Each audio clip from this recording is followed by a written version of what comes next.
There are so many choices out there for green watercolor pigments. Which one should you buy? In this short video, I'm going to share the 6 green pigments I have on my watercolor palette. Let's get started.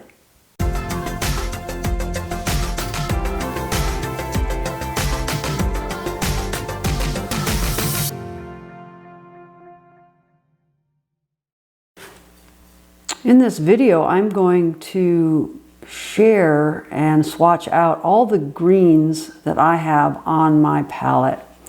I have 6 different greens, 4 by Daniel Smith and 2 by M. Graham on my palette. The first I'm putting down here is Green Gold by Daniel Smith. I'm going to go from the left to the right. Far left is the warmest of the greens, Green Gold.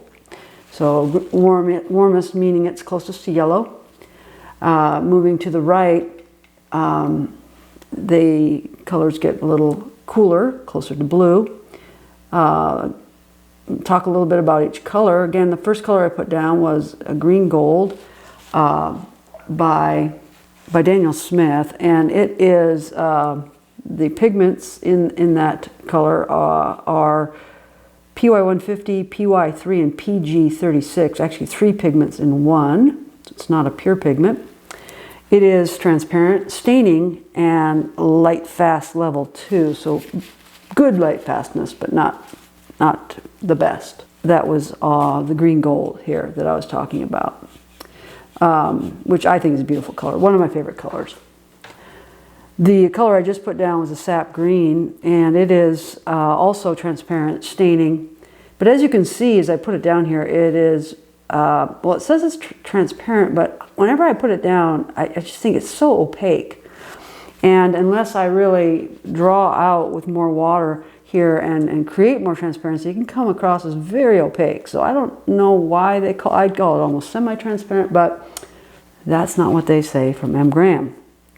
It is Sap Green Permanent, and its pigment numbers are PG7 and PY110. Also very good light fastness, and it is staining. The next color here is Phthalo Green by M. Graham, and it's a beautiful color. Not a color you would find in nature necessarily. And that's one of the problems with greens. A lot of people don't even buy a lot of greens and put on their palette because greens can be a little tricky. A lot of people just prefer to take the 2 primaries that they're using in their painting, the blue and the yellow, and just mix their own greens in that way, coming across, having a bit more of a natural green that harmonizes with the color palette that they're using, as opposed to using other greens. Because as you can see, some of these greens out of the tube can be very bright, almost shockingly bright, and again, not super realistic, but that's okay. I like the green. I like to have some other greens. And you can certainly take these greens and then mix them with other colors and get different results. The next color here is a real specialty, what we might call a convenience color. Because it is also a mix. It is PBR7, so it's a brown pigment combined with a blue. PBR7 with PB15. There is no green pigment in this particular color, but by mixing the brown and blue, you get this. Now, as you watch this dry, and I have done a whole video on Cascade Green by Daniel Smith, as you watch this, you will see it just it's a heavily granulating color, and you will see the colors, and they're already doing it. The pigments are separating, granulating. The heavier pigment portions will kind of settle into the texture of the paper, emphasizing the granulation of the paint. I love granulating colors. And this is probably one of the most granulated, it is the most granulating green that I have on my palette.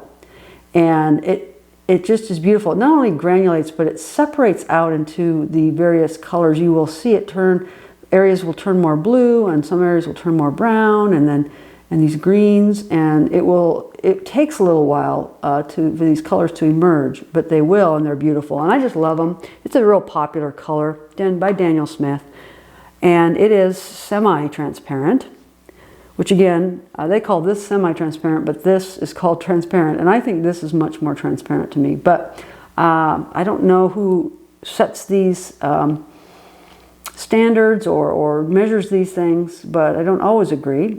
It is very light fast, it is staining, and semi-transparent.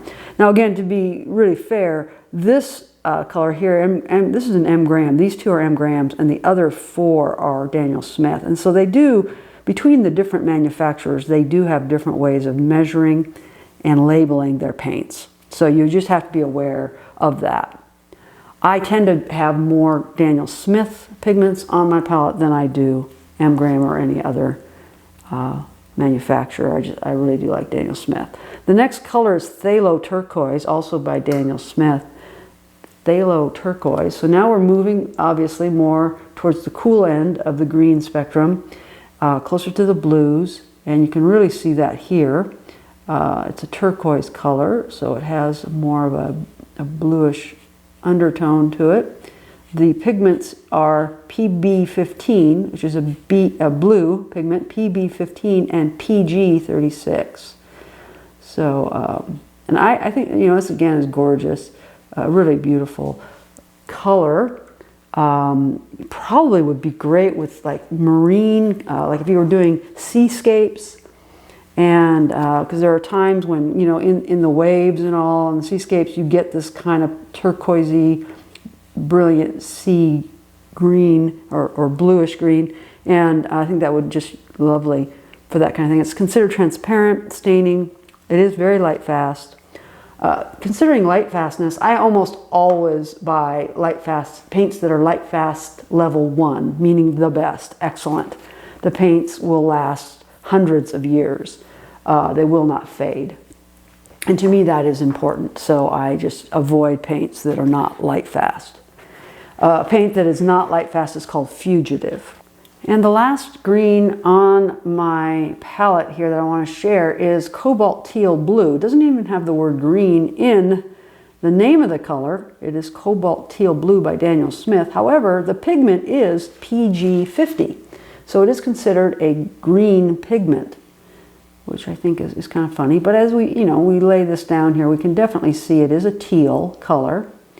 And it is probably the second most granulating color that I'm going to share here today. And it also is, I think, highly transparent because it's really hard to get a real solid, opaque application of this paint. It just doesn't happen. You can put it on as thick as you want. Here, I'm trying to do that up in the upper portion of the square, and you'll see it just doesn't get very thick. Very opaque, I guess I should say, despite all my best attempts. Now, having said that, it is labeled as semi-transparent, and it is non-staining and light fastness level 1. So again, as I said earlier, I don't always find myself agreeing with the labels that the manufacturers put on these paints. This seems very transparent to me. In fact, the most transparent of all of these that I've just put on the paper. But oh well, that's how they label it. So there you go, all 6 of the greens on my palette, from the warmest of greens through to the coolest of greens. I have Green Gold by Daniel Smith, Sap Green Permanent by M Graham, Phthalo Green by M Graham, Cascade Green by Daniel Smith, Phthalo Turquoise by Daniel Smith, and Cobalt Teal Blue by Daniel Smith. If you're interested in learning more about these colors, I have done a video on the Green Gold. I have done a video on the Cascade Green as well, as those are probably 2 of my favorite colors in this collection of greens. Now that the swatches have completely dried, I want to take one more look. Here's the Green Gold. You can see the beautiful color there. We have the Sap Green by M Graham. Much more opaque in my opinion, but a beautiful color. great for doing foliage and trees. The Phthalo Green by M. Graham. They don't call this granulating, but really if you look in close at that, that looks like there's a granulation going on there to me. And again, that's Phthalo Green by M. Graham. A real beautiful, fun color, convenience color they call it. Just an unusual mix of a blue and a brown that creates a green. Highly granulating, really separates out into different colors as it dries. That is Cascade Green by Daniel Smith. The Phthalo Turquoise by Daniel Smith. Now we're getting towards the bluish greens, much cooler. And it's a gorgeous color. And then finally, at the far cool end of the spectrum of greens, PG50 is Cobalt, Teal, Blue by Daniel Smith. Also granulating. And they call it semi-transparent. I call that transparent. If you've enjoyed this video, found it helpful for your watercolor journey, consider subscribing to my channel. I put out a new video about once a week, and I'm sharing my journey and everything I learn as I grow in watercolor. Thanks for watching. See you next time.